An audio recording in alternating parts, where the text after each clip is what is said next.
नमस्कार दोस्तों। कैसे हैं आप लोग। आपका स्वागत है आपके अपने YouTube channel vice life advice में।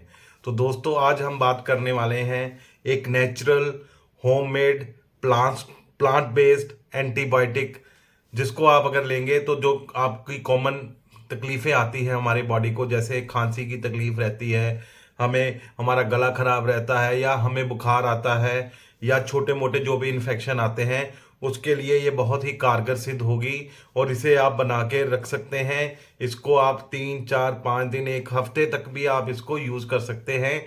इससे आपकी बॉडी में इम्यूनिटी बढ़ेगी और जो भी आपको परेशानी है, इन्फेक्शन है, वो चला जाएगा। तो शुरू करने से पहले मैं आपको एक रिक्वेस्ट करता हूं। मैं आपके लिए बहुत सारे वीडियो लाता हूं। मेरे 95% लोग ऐसे हैं जो मेरे वीडियो को देखते तो ज़रूर हैं, पर वो लाइक और सब्सक्राइब नहीं करते। तो मेरी आपसे रिक्वेस्ट है, काइंडली आप मेरा चैनल सब्सक्राइब करें ताकि मुझे भी और मोटिवेशन मिले, मैं आपके लिए अच्छे अच्छे वीडियो लेके आता रहूं। तो दोस्तों शुरू करते हैं। तो सबसे पहले बात करते हैं, आज की डेट में अगर हमें ऐसी कोई परेशानी आती है, जैसे गला हमारा खराब हो जाता है, या हमें खांसी है, या हमें फीवर हो जाता है, या और भी कोई छोटा मोटा इन्फेक्शन होता है, तो उसके लिए हम एंटीबायोटिक्स लेते हैं, या डॉक्टर हमें एंटीबायोटिक्स प्रिस्क्राइब करता है।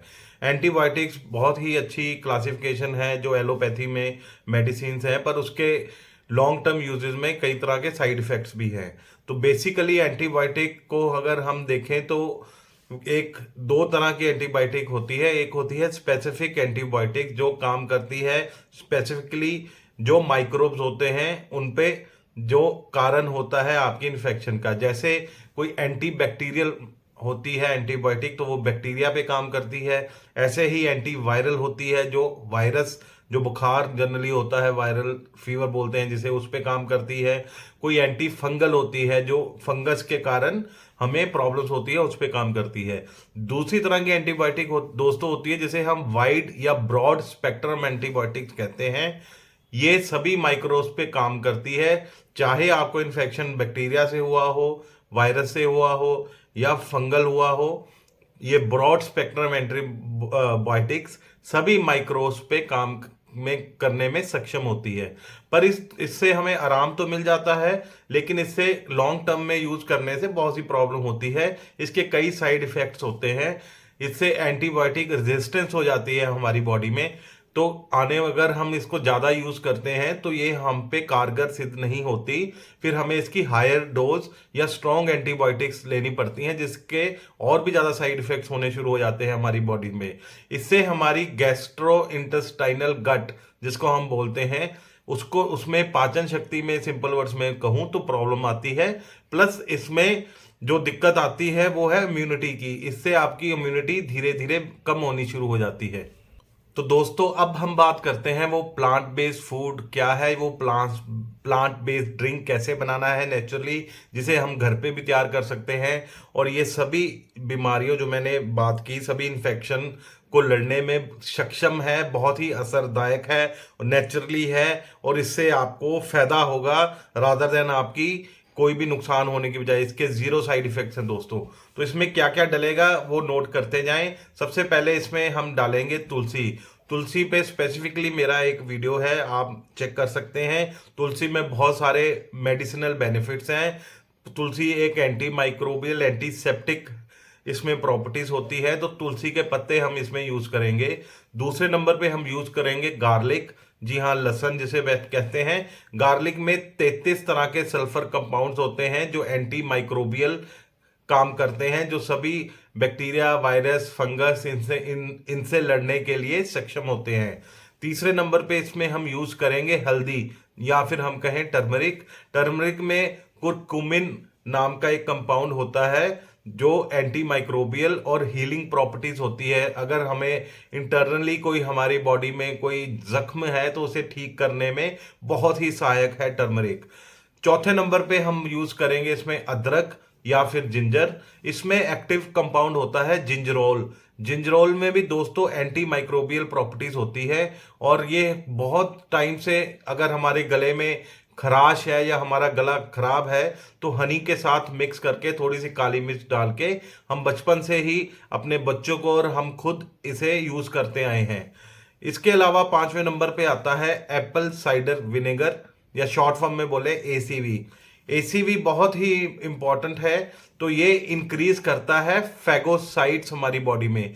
फैगोसाइट्स क्या होते हैं? ये सेल होते हैं हमारी बॉडी के, जिसको हम कहते हैं जो जर्म से लड़ते हैं।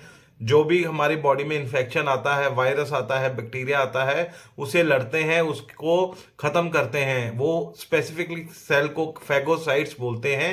ये एसीवी क्योंकि एसिडिक होता है, विनेगर होता है इसमें, तो इसमें आप ये जब हमारी बॉडी में जाता है तो फैगोसाइट्स की प्रोडक्शन को बढ़ा देता है और ये बैक्टीरिया पे अटैक करके उसको खत्म कर देते हैं।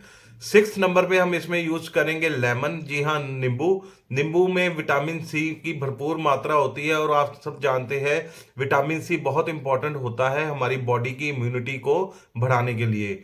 7वें नंबर में हमें यूज करना है हनी। हनी हमें यूज करना है जो बिल्कुल शुद्ध है। आपको कोशिश करनी है आप वाइल्ड हनी लें और उसे सुनिश्चित करें भी उसमें कोई अडल्ट्रेशन ना हो या वो उसमें कोई किसी भी तरह की मिक्सिंग ना हो। हनी में हाइड्रोजन परऑक्साइड होता है। हाइड्रोजन परऑक्साइड एक एंटी माइक्रोबियल और एंटीसेप्टिक प्रॉपर्टीज रखता है। तो दोस्तों अब बात करते हैं हमें इसको कैसे बनाना है और इसका सेवन हमें कैसे करना है।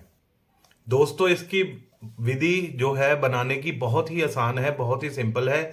सबसे पहले आपको 20 से 25 तुलसी के पत्ते ले लेने हैं, उनको अच्छी तरह क्रश कर लेना है, आप ग्राइंड भी कर सकते हैं। उसके बाद आपको 15 कलियां लेनी है गार्लिक की या लहसुन की। एक आपको नींबू लेना है। 1 टेबलस्पून आपको लेनी है हल्दी। 1/4 कप आपको लेना है ग्रेटेड जिंजर। तो अदरक को आपको पीस लेना है। 1/4 कप आपको लेना है। 2 आप टेबलस्पून इसमें हनी डाल सकते हैं और इसके अलावा इसमें आपने डालना है 2 टेबलस्पून कोकोनट ऑयल या कोल्ड प्रेस्ड ऑलिव ऑयल। अगर आपके घर में है तो दोनों में से आप कोई भी यूज कर सकते हैं। प्लस इसमें आपने डालना है 3 चम्मच एप्पल साइडर विनेगर। 3 चम्मच विनेगर डालने के बाद आपको 1 कप पानी डाल के इसको ब्लेंडर में या मिक्सर में अच्छी तरह घुमा लेना है। जब ये मिश्रण अच्छी तरह आपस में मिक्स हो जाए, इसको आपको निकाल लेना है एक ग्लास के जार में या ग्लास की बोतल में। इसका आपको ध्यान रखना है भी आपने प्लास्टिक या स्टील नहीं यूज करना, आपको ग्लास ही यूज करना है, क्योंकि प्लास्टिक और स्टील रिएक्ट करता है इसके साथ, जिसके कारण इसकी जो गुणवत्ता है वो कम हो जाती है। तो इसे ग्लास के जार में ही आपको स्टोर करना है और जितना आप इसे 2 से 3 दिन स्टोर करेंगे तो इसकी गुणवत्ता और बढ़ती जाएगी। स्टोरेज के साथ ये और भी शक्तिशाली हो जाता है या और भी पोटेंट हो जाता है। तो जब भी आपको अंदेशा होता है आपका गला खराब होता है या आपको फीवर की शिकायत आती है या आपको और भी कोई इन्फेक्शन लगता है, तो आप ये काढ़ा बना के, ये मिक्सचर बना के आप रख सकते हैं। इसको आप रेफ्रिजरेटर में रख सकते हैं। पीने से पहले आप इसको नॉर्मल बाहर रख दें आधा पौना घंटा, ताकि नॉर्मल टेम्परेचर पे आ जाए, फिर आप इसका सेवन कर सकते हैं। इसको आप 4 से 5 दिन लगातार पी सकते हैं। इसके बहुत से फायदे हैं दोस्तों। ये इन्फेक्शन तो खत्म करेगा ही, प्लस आपकी इम्यूनिटी बढ़ाएगा, आपकी इनर स्ट्रेंथ बढ़ाएगा। इसकी जो एंटीसेप्टिक प्रॉपर्टीज है वो आपको कई तरह से हेल्प करेंगी। इसमें जो तत्व है उसमें बहुत सी एंटीऑक्सीडेंट्स की भी प्रॉपर्टी है। तो ओवरऑल ये बहुत ही फायदेमंद होगा आपके हेल्थ के लिए। तो मैं आशा करता हूं दोस्तों मेरा आपको ये वीडियो पसंद आया होगा। तो आप इसे काइंडली थम्स अप करें, लाइक करें और अपने दोस्तों के साथ शेयर करें। Thank you.